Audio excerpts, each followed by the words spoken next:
Come to my world. Altså, jeg holder øje med tiden. Won't you come on in? Hej, mit navn det er Stig Ulrichsen, og welcome to my world. I denne uge har jeg fået besøg af en lokal musiker her fra Østjylland. Men han kommer over fra den anden side af Atlanten, nemlig USA, men har boet her i Danmark i over 20 år. Han er lidt af en multikunstner, vil jeg tillade mig at kalde ham. Og vi skal snakke lidt omkring hans musik, men også mødet med Danmark, og hvordan det egentlig er at bo her i Østjylland. Welcome, Gregory. Thank you, Steve. Thank you. And to begin with, how is it to live in Denmark? Because you are from America, I am. And I guess you have a little bit more heat than we have here in Denmark at the moment. Yeah, it kind of depends on where you live, I guess. I lived in New Orleans for a long time, which was quite warm, you know, quite warm area. And Denmark has its warm days, hours, and I enjoy them when they come. You know, when it's sunny outside. You know, when I first got here, I noticed people standing out in the sun, looking at the sun. And I thought, wow, these are some really, you know, spiritual type cats, you know. Then I realized it's because the sun doesn't shine very often. So, you know, it's like, whoa, okay. So I had to get used to that, you know what I'm saying? But other than that, everything else is great. So. Was it easy coming to Denmark, because I can imagine there must be some surprises compared to living in New Orleans? Oh, there was. The first one was, when I first moved here, I was in the airport, and I remember this like it was yesterday. You go to all the different other areas when you leave the airport, and there's always like, if you go into Spain, you know, there's like the Spanish, whatever it is, place where you go get the plane, the gate, right? And everybody's partying and having fun. You go to the next one, it's like, you know, it's Germany, and everybody's kind of doing the German thing, whatever. I came to the Danish one, and everybody was quiet. Just quiet. I was like, wait a minute, where am I going, man? I just came from New Orleans. Like, everybody looks for an excuse to party in New Orleans, right? So when I got to this gate, everything was just simply quiet. I thought, oh my gosh, what's going to happen to me? No, but it ended up fine. Denmark is a great place. I absolutely enjoyed Denmark. Yeah. So And you lived here for 20-something years? 20 years, yeah. Since 2002. Yeah. 22 years. Yeah. So you must enjoy it in some way, right? I do. Well, my wife is beautiful, and everybody's great. So. That's perfect. And we are going to talk a little bit about your life today. Okay. And a lot about your life as a musician. Okay. And the living here in Denmark. And at the moment, I would like to talk to you about the Gumbo show, the big Gumbo show. Because you're actually with that, you're traveling around doing this big concert. Can you tell me a little bit about, and the viewers of course, about the big Gumbo? Big Gumbo show. Basically, it's like a tribute to New Orleans. I mean, I lived in New Orleans for quite a few years. I moved there when I was in my late teens, and I came out of the U.S. military. I was in the U.S. military, U.S. Navy band, and when I got out of the U.S. Navy band, I was based in New Orleans, and I basically started my whole career really in New Orleans. Really, I was a musician before that, but like I kind of got retrained, really. You know, and I just met with these beautiful people, and I just connected with some of the most fantastic musicians ever, in culture really ever, that I'd ever seen and been, you know, privy to, which is saying a lot, because I really came from a lot of culture growing up as a kid, you know. And so I just started getting in all this great music, and when I moved from New Orleans to Denmark, met my wife and moved here, I thought it would be a good idea to bring some of that culture here and kind of start it up and see what will happen. And come to find out, there's all these great musicians here that play New Orleans music already. So I thought, wow, this is fantastic. So I just gathered all these people together and with my wife, and we made this band, you know, to kind of celebrate the history of New Orleans.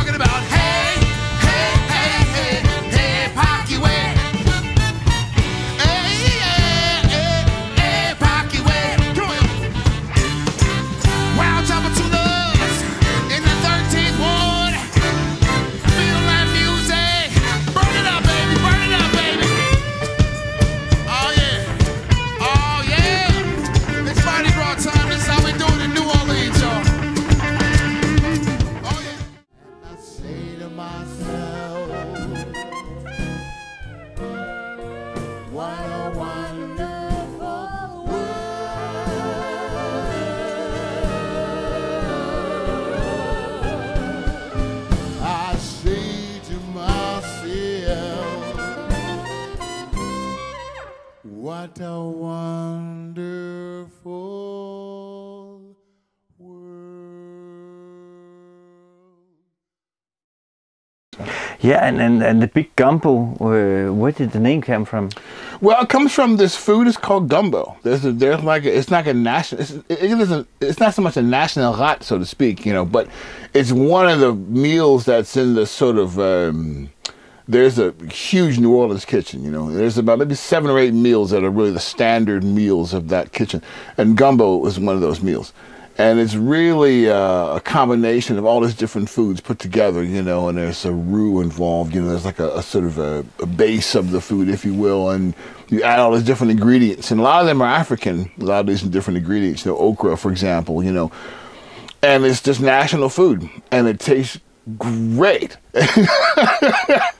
And it kind of explains New Orleans really in a nutshell, because it's like everybody's in one place at one time, and just everybody's just doing their thing, and they're having fun while doing it, right?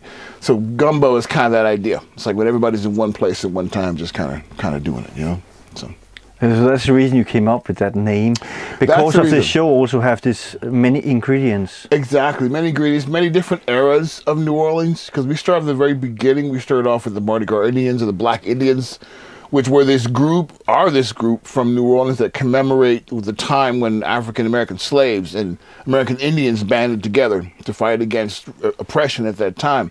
So there's this carnival crew, this group, during Carnival that goes around and they celebrate this. And they do this by dressing up in these wild costumes with feathers and, and they're doing these Indian kind of chants, but like African drums underneath the bottom, And this culture has been around for, since the turn of last century, pretty much, 1900s, So we start off with that, and we go from that all the way into Louis Armstrong, and we go into some traditional jazz, and then some jump blues, and then we come out with some Mardi Gras music, and then some like funk, street music, Neville Brothers, things like that. And that's what we call the big gumbo, because it's everything all together, yeah? Mm-hmm. And in the show, you sing, and you also play the drums, because you're an excellent drummer, I have noticed. Do you have many instruments, other instruments you play also? Or? I do. I play steel pans. That's my one of my instruments that I play, steel pans. It's a Caribbean instrument. And I played that since I was in the U.S. Navy Steel Band, actually. And I played that instrument, and I've been playing that instrument since then, and I write on the instrument. That's my main sort of writing instrument. But in gumbo, I play a lot of hand percussion, and I do a lot of singing. I might add some steel pans later. We'll see how things go. But at this point in time, it's definitely hand percussion and singing. Mostly singing. Yeah, mostly singing, yeah. Yeah. And the show, you have a lot of Danish musicians with you, I can imagine. Yes. How is it to work with Danish musicians compared to working with American musicians from New Orleans? It's no real difference, really. I mean, there's some great musicians here. I mean, Denmark in general is just like, there's a lot of places in Europe that have really kind of gravitated to jazz sounds over the last, say, 100 years or so, something like that.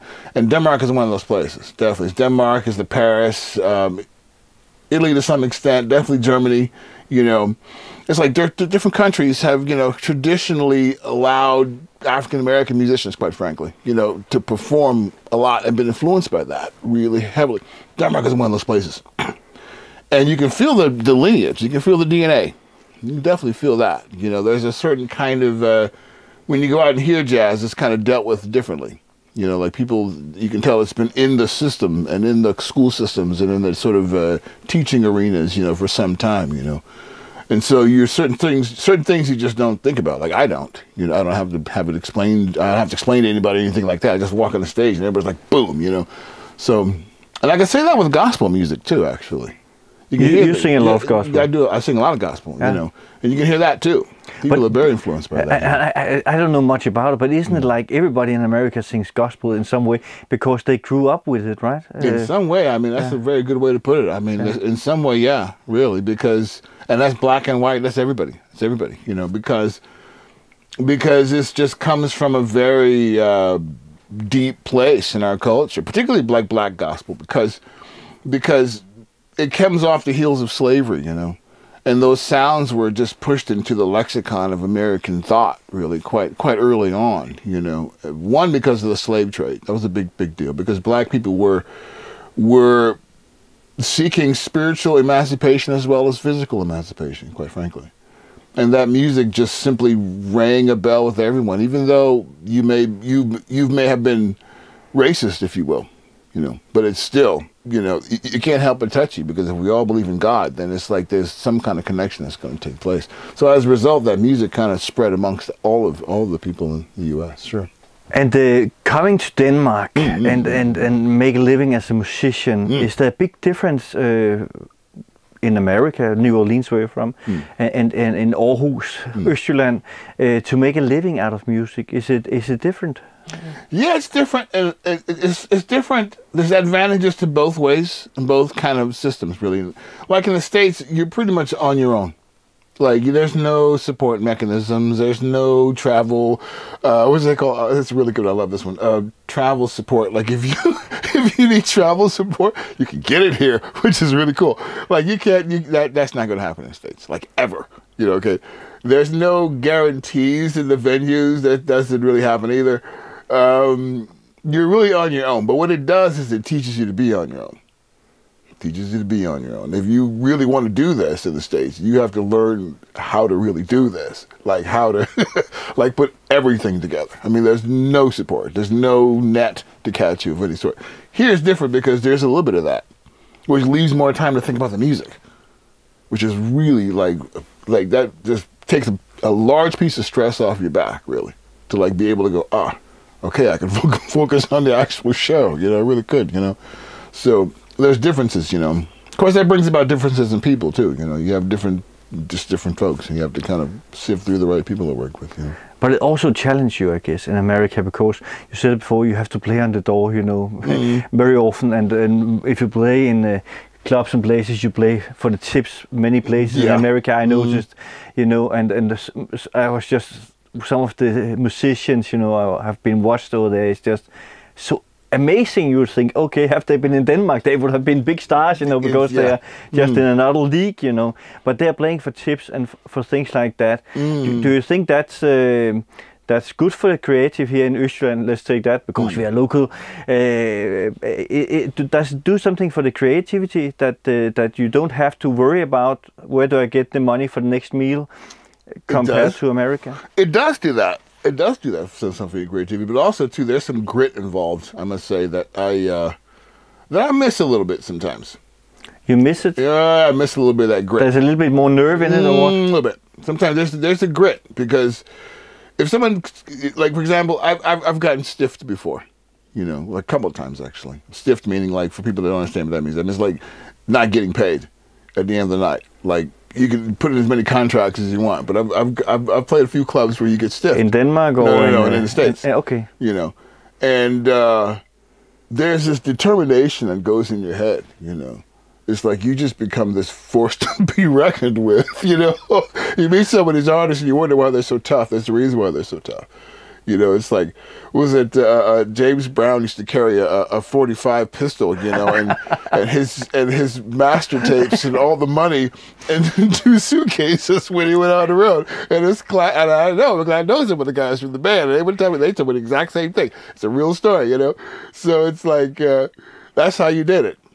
And I've been around a few bands that they've carried weapons with them just in case they weren't going to get paid. What I'm saying? So, there's a kind of attitude. And when I came here, I talked to Lona about that, and I realized that's not going to happen here, really. It's like it won't. You don't need a gun. You don't need a gun, Greg. You're okay. You're okay. So it's kind of funny, But it's a different environment, I think what it is arts are supported more here. And that, as an artist, that feels really good.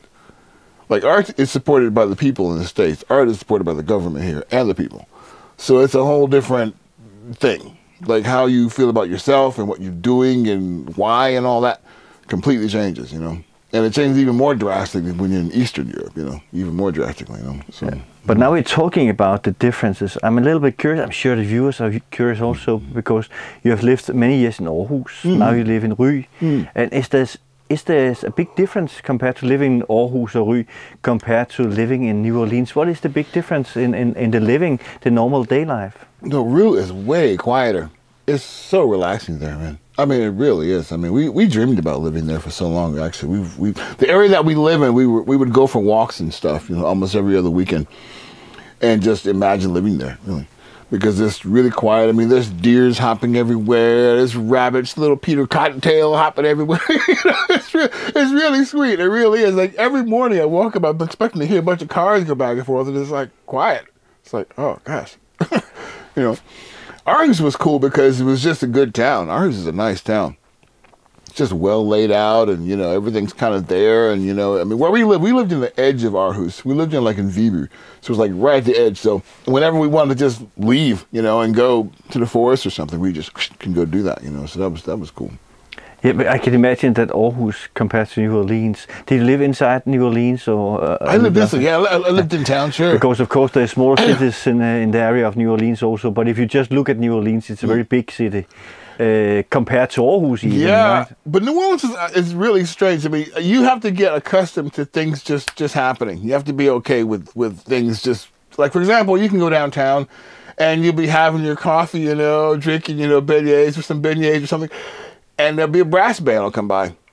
And there'll be 15 people in the back of the brass band dancing along. And you just finish your coffee and you go back to the brass band and you jam. Because you figured, okay, well, I got to go here, so the brass band is going to go right down that way. So you just follow behind the brass band and you hang out with your buddies for a minute, you know. And then you go to your job. You know, it just happens. You don't have that in Aarhus or Ry? No, not like that. And this happens all the time. Okay, so that's something you have to kind of get used to and be cool with. So that's one of the big difference between Ry and Aarhus. Oh, yeah, that's one of them. Sure. Yeah. I would like to go back a little bit, and we need also to talk a little bit about some of your lectures and the music, of course. But let's go back to the beginning, so the viewers can have an idea about who you are. Did you grew up in New Orleans, and when did the music start in your life? I was born in 1967. I was born in Milwaukee, Wisconsin. And my parents are both very, very much into music. My mother sang, and my father played percussion. And my mother started a little singing group in high school called the Duchess of Earl. She's going to love this when she sees this. It was called the Duchess of Earl. Because at the time they had, you know, the 50s, so it was like Duke of Earl, Duke of Earl, Duke, that kind of stuff. You know, the 50s stuff, you know. And so they figured they would call themselves the Duchess of Earl. So they had a little singing group, you know. But she sang, and all of her sisters sang, and everybody sings in my family, pretty much. My father couldn't sing that well, but he played, you know, as a percussionist, you know. And we were brought up around music. I mean, the African-American experience, I'm telling you, is music. I mean, everything is music. I mean, you can get up in the morning and make your eggs, and there's music on. Or you're going to hang out with some friends, there's music on. I mean, there's music all the time. And I remember being a kid, and my father, he bought this, like a hi-fi, like, you know what I'm talking about, a hi-fi system, you know, right, with the speakers on the side, the TV in the middle, you know. At any rate, he would turn it on, you know, and I remember one afternoon, I heard Stevie Wonder singing My Cherie Amour, you know, and it was like, My Cherie Amour, you know, on the hi-fi, and I was like, and I had no idea who was playing it or what was going on. And I went and put my ear against it, and it was like, and it just, everything snapped into place. I just felt like I was walking on cloud 9. I was walking on air, you know, because I could feel everything in the song. Like my whole body just resonated. I could feel the drums, the way the intro, ba-ba-da-ba-da-da, you know, when the flutes come in, you know, the strings come in, you know, the reverb, all of it just made complete sense to me. And I felt like an adult. It was really weird. In other words, I knew what I was going to do. I knew that. And I was like 4, you know. So from that point on, I just gravitated to music, any kind of music. Doesn't matter if it was a television show or a game thing or a simple song in school or whatever it was. I just gravitated to it, you know.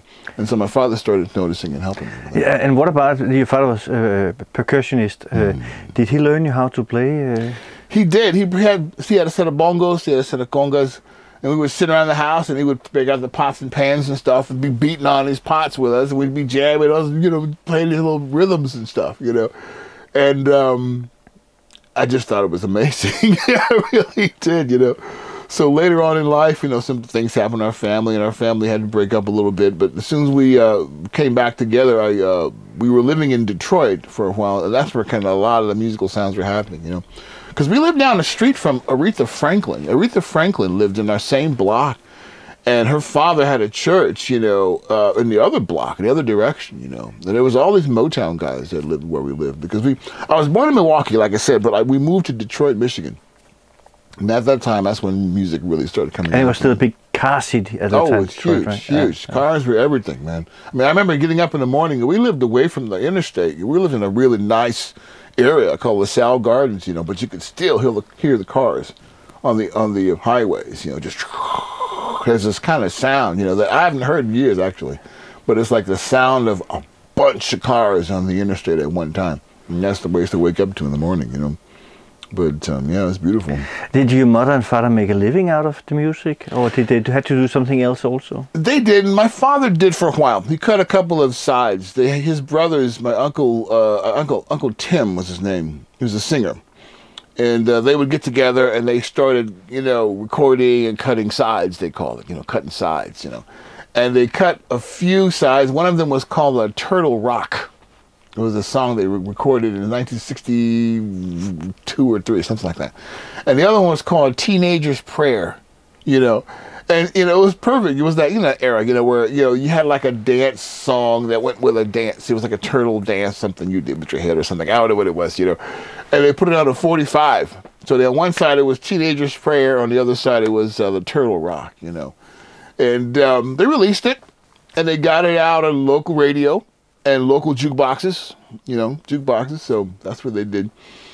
But it was pretty tough. I mean, it's a tough business. It's not, it's not for everybody, and it doesn't always work out the way you want it to, So my father, he got a regular job, started working for Coca-Cola, But he always kept the music inside, always kept it in the house, always kept us around it, always explained it to us. And my father's mother would go back and forth constantly about who had the better sound. Was it, Brill Building Pop, or was it, Motown? Or they would have these discussions constantly. So it was kind of fun.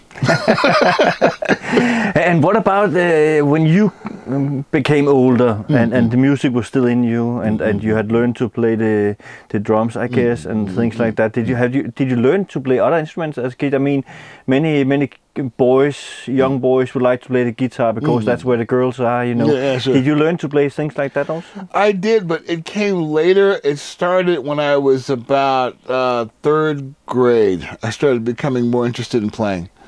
And it was because we had this teacher who was Filipino. And she did this class project with us, this Filipino, kind of a folk dance. And it was like with these bamboo poles. And he kind of did like this. And I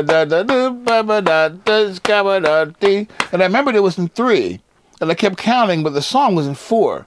And I thought, that's cool. And nobody else figured it out. I thought, wait a minute. It started feeling like, okay, this is something, And I noticed I knew all of the songs that were out at the time. I knew all the lyrics. I could sing them in tune. I knew if somebody wasn't in tune. And it bothered me when somebody wasn't in tune.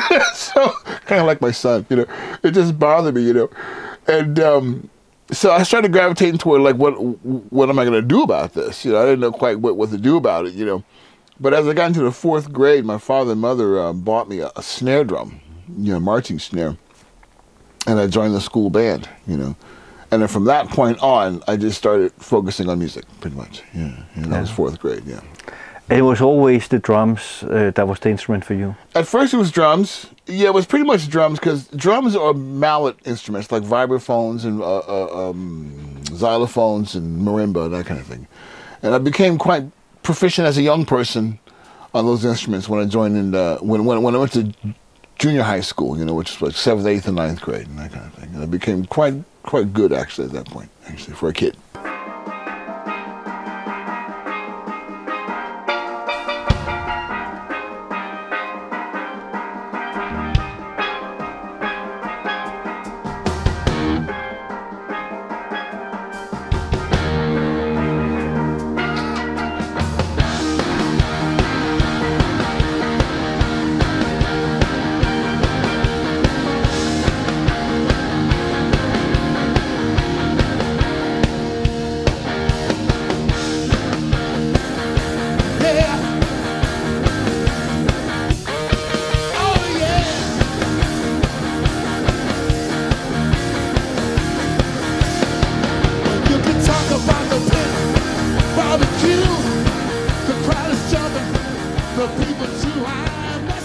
And what about the singing? When did that came into big? Of course, you were singing at home, I guess, and things like that. But when did you start thinking, okay, maybe I should do a little bit more singing professionally? You know, was that later on in life, or? Yeah, that was later. That was when I was a little bit in the Navy, a little bit, and then when I got out of the Navy, I started my own band. And I was playing with a couple of different bands from New Orleans, quite well-known bands. And I was singing a bit with them, but not as much, and a little bit with my own stuff, and a bit more with my own stuff. But when I got to Denmark, actually the singing really took off, I must say. It really did. I mean, I sang a lot early on. I could cut some records and everything with me singing on them. But I can honestly say I didn't feel my sort of soul, if you will. That's a good way to put it, because it's very true about that. I didn't feel my soul, really, until I came to Denmark. And I think that was part of the reason for that was because when you're alone in a place that you've never been and you have to sort of dig deep, like Dr. John told me this once. He says, when you're living in a foreign country like that, you have to find who you are. You have to dig really deep. And he told me that he was doing a concert here in Aarhus, and I went to his show. We had a chat backstage, because I was telling him sometimes it's really difficult. But it's like, and part of that digging deep really came from me really getting into my own sound, like singing, and really finding out who I really am, really. You know, so it really came to life, actually, here in Europe, here in Denmark, yeah. Amazing. So yeah, it was Aarhus. Yes, that's what we want to hear. Yes. But going back, Gregory, when you were in high school and things like that, were there any expectations from your parents that you had to take a normal education so you could get a normal job to make sure there will always be a payment check every month? Or was it like they were... what do you say, helping you say, okay, music is fine, just play on those drums, you know, just become better and better so you can make a living out of it? Well, we didn't think about living. We were quite poor coming up. We were, for us, getting what we want out of life was, first we had to get from the bottom first. That was the first goal, you know, and we did. If we went from working poor to working class to bottom middle class, you know. And by the time I left the house, we were kind of edging up to middle class.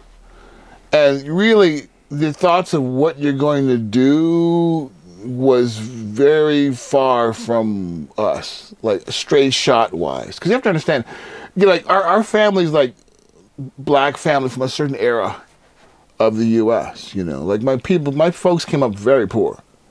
Like my father didn't see a pair of shoes that he could have every day on till he was about 9, you know.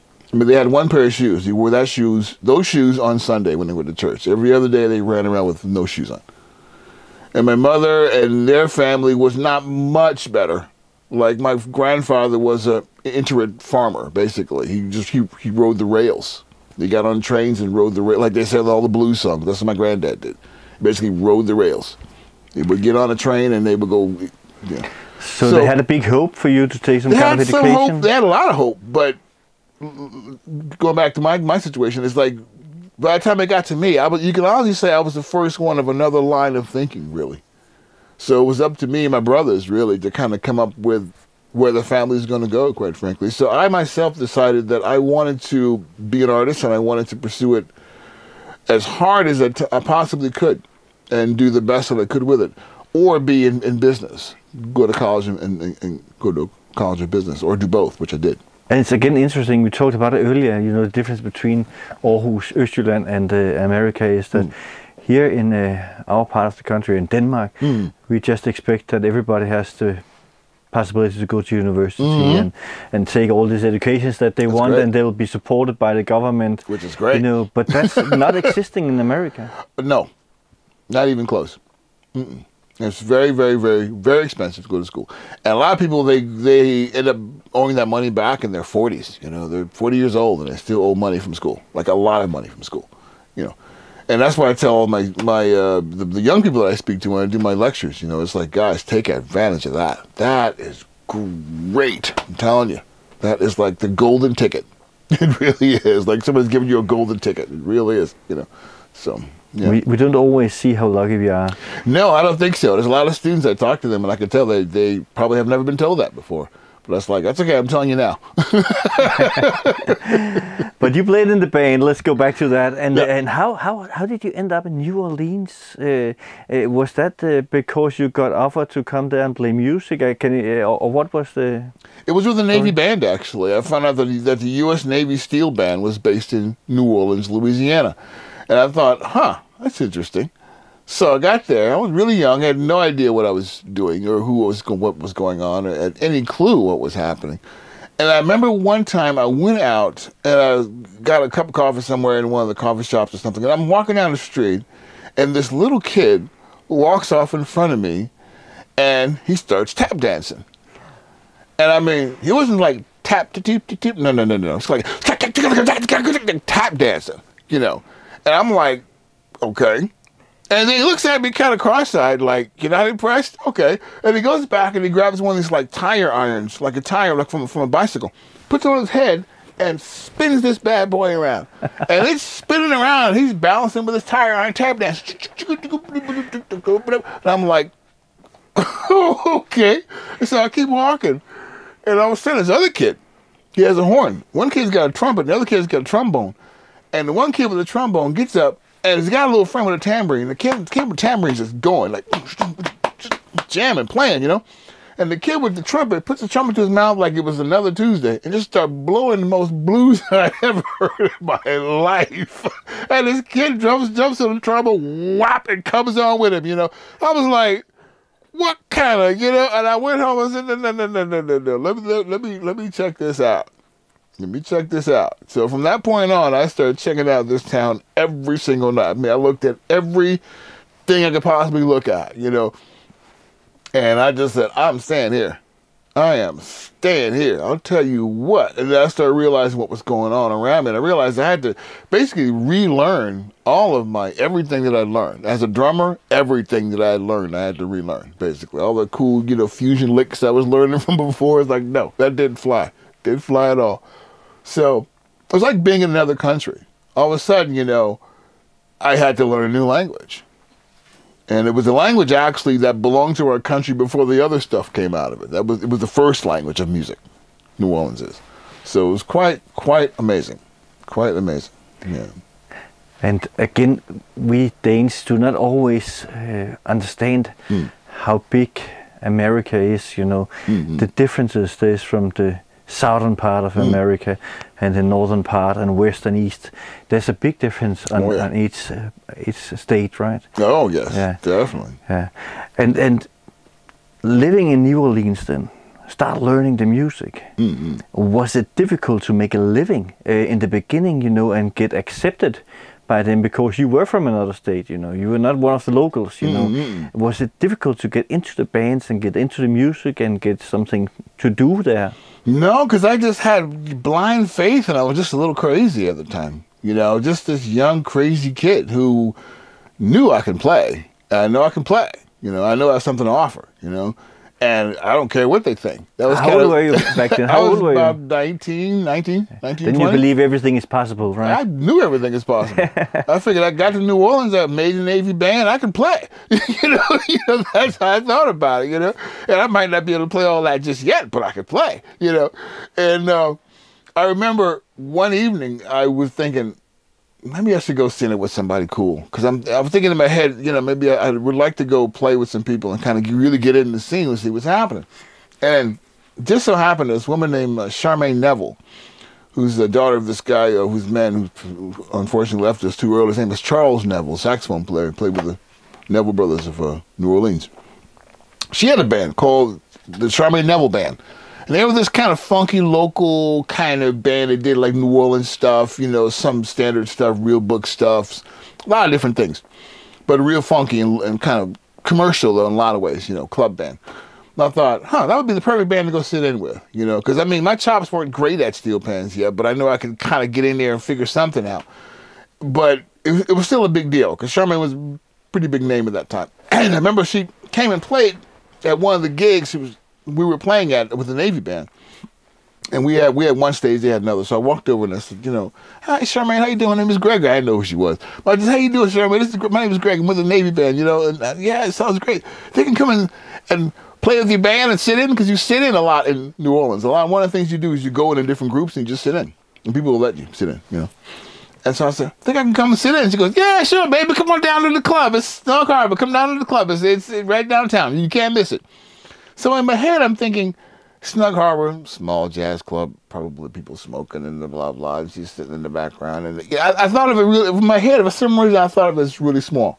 So I took it seriously, of course, but I just saw it as probably going to be a small deal. So I go to Snug. First off, I get there and I see all these taxis in the front of the place. I'm thinking, okay, there's a lot of people going there. Okay, fine. So I go inside and we go into where the venue is, and it's packed. I'm talking, the floor is packed, the ceilings are packed, it's people hanging over it, packed, right?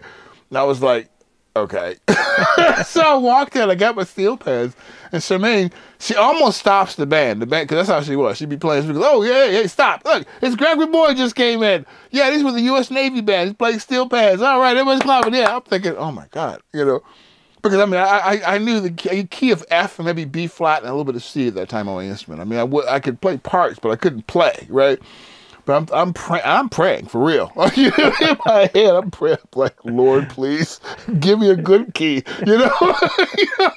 And so the first song was I can't remember what it was. It was like "Softly as the Morning Sunrise," which I kind of fooled around on the key of C. I could fool around on that a little bit. The next song was "Leave Some Room for the Dancers." You know, like Latin, so, you know, Caribbean, you know. And I was like, okay. And so I didn't want to ask, what key is it? Because I didn't want to do that, you know. You look like like a dummy, you know. But from the first feeling, I said, okay, this is in the key of C. I can feel it, you know. And they go into F here, G7. I said, okay. So I just kind of leaned back like I got the answer, but I wasn't like a little kid in the back of the class who has the answer. Didn't want to tell everybody, you know. That's kind of felt, you know. And I'm sitting there kind of, and they were like, "Okay, it's Gregory Boyd on steel pan." I thought, I just closed my eyes and just boom, and just start playing. And then when I finished the solo, I was like shaking during the solo. I was feeling good, but I was scared to death. And I opened my eyes, you know, and everybody in the place went, shoop, just standing ovation immediately. It was like, yeah! They were like, whoa! I looked around, I was like, whoa, okay. And Charmaine was like, yeah. And I said, okay, cool. So after the gig, they called me back at about a week and a half later and said, "We have a couple other shows. If you want to just kind of come and play with us, we'd love to have you." And I said, cool. So we did those shows. And then we got a few more things. We got a birthday party here. We got another thing out in Birmingham if you want to do this. I said, okay, cool. So I was about maybe 3 weeks from getting out of the Navy. And I just finished my college degree. I just got a degree. And they called me one afternoon and says, "Listen, I know you're getting out next week. We're going to Italy. We're going to do this Italian tour. Then we got a European tour coming after that. And we want you to be in the band." Done. So I started touring with her, and I got out of the Navy. It was first same week, and I got my honorable discharge, and I got my AS degree from college, and I joined the band. And from that point, my career went just straight. And how many years did you play in that band before you continued? I only played there for 3 years. Okay. But in that 3 years' time, so much stuff happened. It was crazy ridiculous. I mean, because Charmaine's like the whole Neville Brothers family, all of that. They're the bedrock of New Orleans music. I mean, that family, like them and the Batistes and there's a couple other different families, you know, or like the bedrock of New Orleans. So it's a good quality staying together in your career. Absolutely. I mean, it was like the best place for a person like myself, being my age and doing what I'm doing, to be. I mean, it was like an education. Like every day, major artists would come to this show. We played this club like 3 times a week, and it was always packed. And every time, all the musicians from the town would come to this town. "Oh, hey, it's Gregory Boyd. Who's that? Hey, how you doing, baby?" You know, we'd start talking to find out he's the guy that like built the studio that Little Richard played in, you know, when he was down here doing this thing. And he's just kind of hanging out. He's got a grocery store now. We're having a beer together and blah, blah, blah. And this guy here, he played on all the recordings that, you know, this other guy did. And, this is them funky meters. And they played with all, it was like, oh my God. Every night was like this. Every single night. So needless to say, I was like a duck to water. You know, I'm just taking in all this information. You know, it was beautiful, beautiful. Mm. And you went back to New Orleans and stayed there, and then suddenly one day, a lady from a little country you never heard of walked by. Well, here's the funny part about that. I was living in New Orleans. I didn't go back, but I was living there, and it was about 10 years later. And I was playing with this guy named Kermit Ruffins. You ever heard of him? Check him out. If you get a chance, there's a film that's called Treme. Okay. And it came out in 2007, 8, something like that. Really, really good series called Treme. And the trumpet player that's featured in that a lot is this guy named Kermit Ruffins, who had this band called, I forget the name of his brass band, but anyways, he's a trumpet player. And I was playing in his band. And I was playing steel pans and whatnot. And we were playing in this place called Joe's Cozy Corner, which is, everybody from New Orleans knows what Joe's is, which it's no longer there, unfortunately. But at that time, Joe's was clear to partly cloudy. Let's put it that way. It's a great place for music, but you didn't just venture there by yourself if you didn't know what you was doing, basically. You didn't just go to Joe's, right? It's like, it was just a rough neighborhood, you know. And I remember being over there one night playing, and in walks these 15 Danish people. I mean, lily white Danish people, okay? I'll put it that way, okay? And people came in. I thought, okay, they're probably German or Dutch, one of the two. They didn't look French, because after a while you start being able to tell, you know, who's who or what they are. I said, okay, they look kind of Germanish, but not really. They look kind of Dutch-ish, but not really. But since I've never met any Danes before, part of that point, I didn't think Denmark. You know? You never heard about Denmark before, probably. I did heard about Copenhagen, you know. Oh, okay. And, but that's the capital of Sweden, right? Yeah. Well, it's a principality, right? It's like Monaco, right? Anyway, so in walks these students, and in walks Lona and Tina Deco and this woman named Stina Fredrickson, who's like an actress.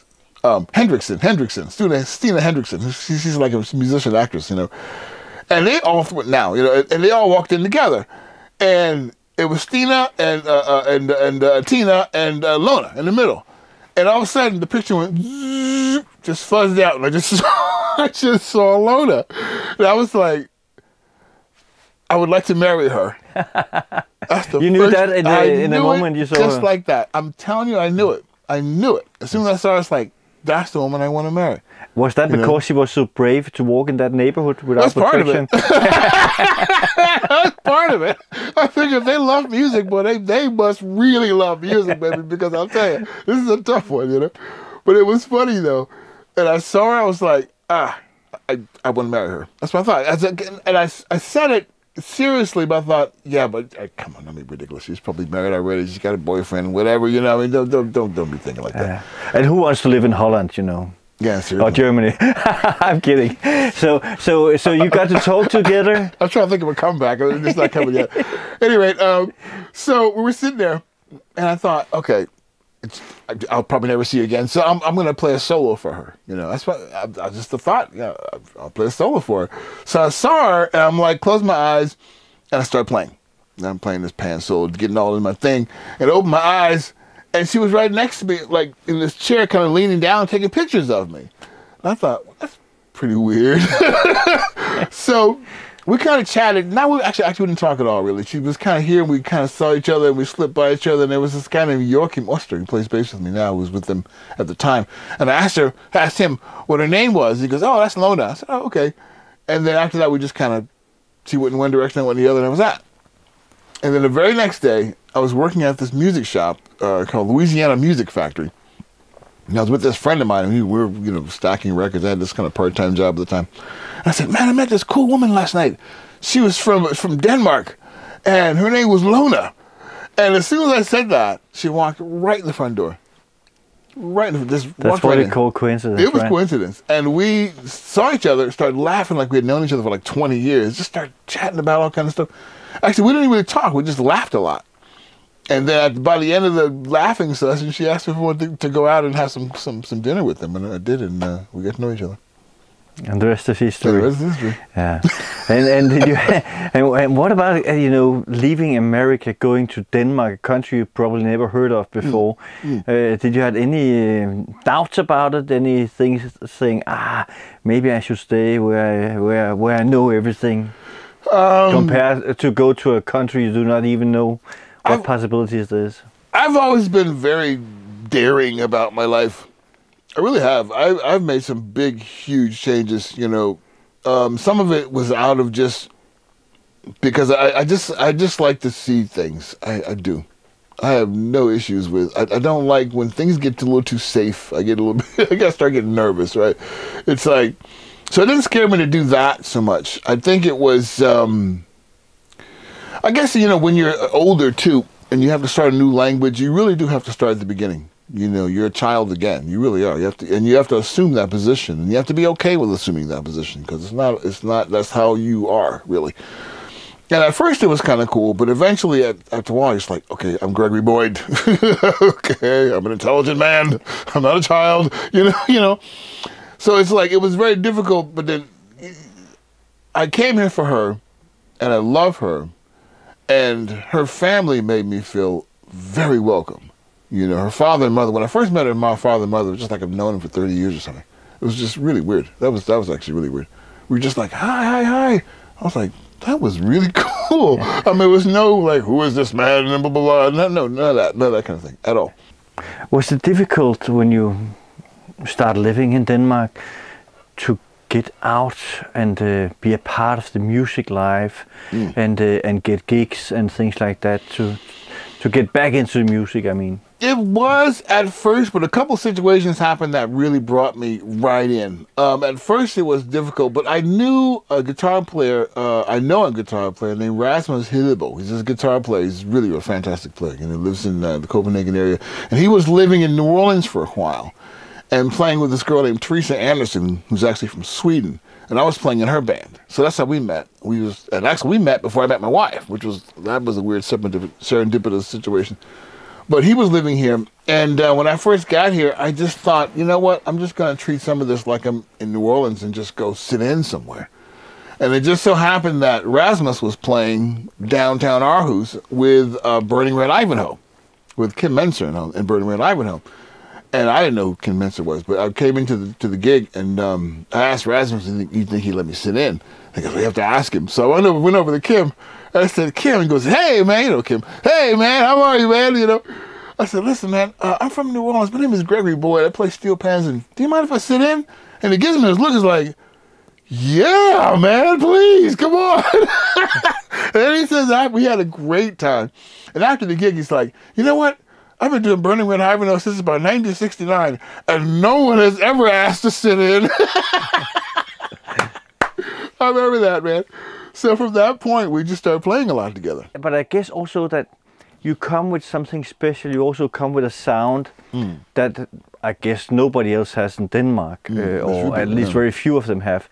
So it must have been also helping a lot that you had something extra that they could use. Yeah, it was cool.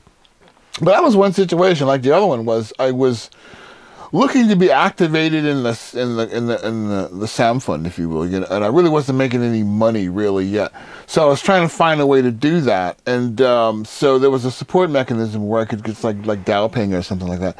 But I didn't just want to just get any money. I wanted to do something. So they said, well, we can have you work at a factory. And I was like, no, I'm not going to work at any factory. So I went back home and I asked Lone, I said, well, what's the best recording studio in the country? What's the best one? Like, well, actually, what's the best one in Aarhus? And she said it was Feedback. So I guess the absolute best one. She goes, yeah, okay, cool. So I went to Feedback. And I just walked in the door and I went up to Jacob Rees, you know, and I was like, hey, would you like to have somebody work in your studio for free? And Jacob was like, yeah. I was like, cool. So I went back to the agency and I said, listen, I've got a job working at a studio. It's in my career path. It's not working at a factory or something like that. He needs my help there, and this would be something that would further my career. Can I do that for activation? And she goes, yes. So I was getting activation funds and working at Jacob Rees' studio, which was great because I learned Feedback Studios. And while there, pretty much every major Aarhusian musician came through the door at least once, you know, when I was there. And I met Thomas Helmy, and I met, oh gosh, you name it, all these different people, you know, and got to know them, and they found out about my music and different producers. And Tom Anderson, you know, the famed mixer was there who mixed all the 80s records, all the canon of Danish music from Aarhus, was the mixing guy, you know, and I talked to him every day, you know. And it was just beautiful, you know. And one particular night, Dr. John from New Orleans came and played Livet. And I knew all the guys in the band, of course, you know, the drummer, you know, and Mac and Dr. John, everybody. And they were going to happen to go back to feedback after the session. So they played, and they went to feedback, and they played this. They were doing a record with Lasse Helner, I think. Lasse Mathilde. Yeah, Lasse Helner, yeah. And they were doing this record, and they asked me to come play some percussion. I came and played. And the drummer at the time, who was Herman Ernest, who's known for all this stuff with, oh gosh, he played he played a lot of stuff. Herman Ernest did. He really did. He's on, what's the name of that song? Hey, it's just the soul, sister, what's the, Lady Marmalade. He played drums on Lady Marmalade, you know, and all those records from the 70s, you know. Anyways, good friend of mine. And he was playing with Dr. John. He calls me up and says, man, come do this session. So I come to the session. And after the session, he stands up in the middle of the session. Everybody listen up. This is Gregory Boyd, okay? He is a bad drummer, percussionist, singer, songwriter. He's from New Orleans. Y'all gotta hire this dude. Boom. So from that point, my career path changed in Denmark, you know. And I started getting all kind of calls. And that's good for, you know, you got the network right from going to Jakob back then and asking yeah. So that's great. And let's go into the music. And we talked about the Big Gumbo earlier, but you also do a lot of other things. And do you play in other bands, or is it mainly your own things today? I play in other bands. I have a steel band, kind of percussion groove band called Gregory Boyd and the Urban Island. And I do that from time to time in festivals. I'm doing a lot in Berlin right now, actually. I've got a band in Berlin that I'm working with that. I have, basically, I do some gospel music, a lot of gospel music. Is that the singing you do in the gospel? I do a lot of singing with that. TBTNO, that's like going back to New Orleans, which is like a sort of school project that I do. I do that with a guy named Jens Dam and another guy named Joachim Oster. And we go out into all the schools and we play steel pans and sing and talk about New Orleans history. And basically, you know, I do a lot of festivals, you know, when they call me and I call them, you know, so. You are so beautiful.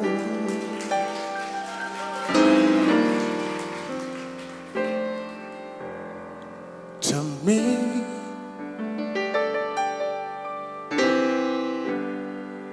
you are so beautiful.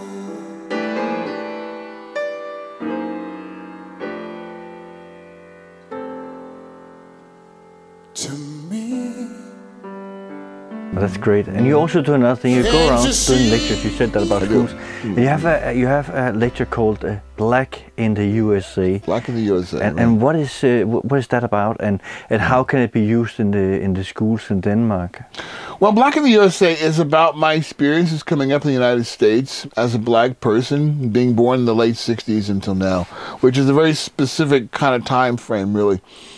And it talks about the migration of black people that moved from the South to the North, and that my parents met during that migration, you know, had me in the 60s, and that really the Civil Rights Act had been passed in 64, voting rights in 65, and Equal Housing Act in 68. And really, my growing up, I wasn't even 10 years beyond those two acts being passed.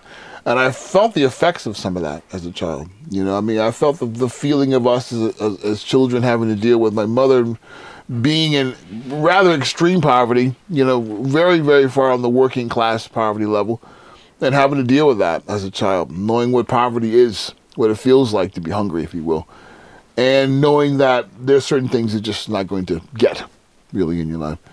And my father, he had a lot of problems growing up, you know, he became better later, but early on he had problems with alcohol and abuse and things like that, and that was difficult to live with, you know, when I was younger, you know. And just coming up in school and being, you know, when I was younger, we grew up in kind of poorer schools, so it wasn't really a problem. But as I got to be older, you know, I went to some pretty wealthy schools. And still being a young kid who didn't have much, you know, you get teased and bullied and all kinds of stuff in school, and I did. And it was racially involved as well. You know, there's a lot of racial teasing going on, or racial bullying going on, you know. And it had a major effect on my esteem. It really did. I mean, I would stutter. I was a major stutterer at one point. I couldn't get 2 words out, you know. I had to learn how to speak, you know. I would never been able to do an interview like this. It would have been impossible, you know. But I got over that, you know, and I did it by believing in me, deciding that what I say to myself is more important than what the world says, you know. And I think also for people here in Østjylland and in Denmark, it must also be an eye-opener for the young boys and girls in the schools when you come and tell your story, because it's so far away from the growing up they have in Denmark, where there is safety under you on almost everything, right? Which is great. Yeah. In a lot of ways, that's absolutely stunning, yeah. But what do they say to you when they hear your story? Well, they say thank you. Yeah. They really do. I have got nothing but absolutely fantastic responses from all the schools since I put this out in 2016. I mean, I've been to some of the schools 2 and 3 times. You know, like there's a client list of maybe 6 schools that I've been there like at least 3 times. Yeah. Close to the end of the program, and I have some few questions more. Yes. How good is your Danish today? Det er fantastisk, mand. Jeg kan godt, jeg tror, jeg skulle læse lidt her. We don't have that much time, Gregory. No, no. So it will be another day you'll be reading for us. Okay, we'll do another time. Men din dansk er fint. Du taler dansk, og du forstår dansk. Jeg taler for dansk. What has been your best experience as a musician here in Østjylland? If you should just look back, what has been the most positive experience you had? You know what? I can say this, and I've had a lot, but there was one time we were doing this television show with Bamse. Yeah, with Bamse. And we were doing this choir show, which was, you know, it was fun. It was a funny thing to do. But there was one moment we were doing the song Via Livet. And I remember being on that stage, singing that song, and I realized, I had translated the song, and I realized the song that it was like We Are Living Lights, you know. And I thought, what an amazing line, man. What an amazing lyrics. Like, we are living lights, you know, Sienna Pavai, right? Like, stars in the sky, basically, you know. And I just thought to myself, oh, come on, that's a really cool lyrics. And I remember it hit me how cool the lyrics were as we were doing the dance steps on stage on national television. I thought, this is cool. This is cool. This is really cool. It's just because you feel like you've gone full circle. I've gone to this other country. I'm playing with these other people. I'm playing with these great people. And I'm doing this presentation with this music that's really cool. The lyrics are really cool. You know, they mean something. They're saying something. You know, I mean, that's all I really wish for in this life. Is to be working with people that love what they're doing and are putting great stuff out there, you know. Amazing. And the last thing, we don't see it. We grew up in Østjylland, in Aarhus. But what should we appreciate a little bit more in our daily life here in Østjylland? In your mind, seeing it from outside. Now I've been living here for 22 years we talked about, so maybe you forgot about what we should appreciate. But if you just remember back, what is it we are lucky that we have here in our part of Denmark, or in our part of the world? I would say you got a good solid government, that's for sure. And you have a good solid income, which is good. Your import-export is really strong. I can go into this. Import-export. But in our daily life, what should we appreciate? You can go to the hospital if you want to, if you have troubles. Because I mean, I know a lot of folks in my country really shouldn't be charged the amount of money they're being charged for sickness and things like that. Here you can. They go bankrupt if they have to go to the hospital. Yeah, absolutely, they will. You know, and the schooling, of course. Gregory, it has been such a pleasure talking to you. It's my pleasure. And thank you for making us all more wise about your career and your life. You make me more wise, man. This is great. Yeah. Make me have to think about it, which is good. Thank you very much. Og til jer derude, så vil jeg gerne sige tusind tak, fordi I valgte at kigge med. Jeg håber at se jer alle sammen tilbage igen i næste uge.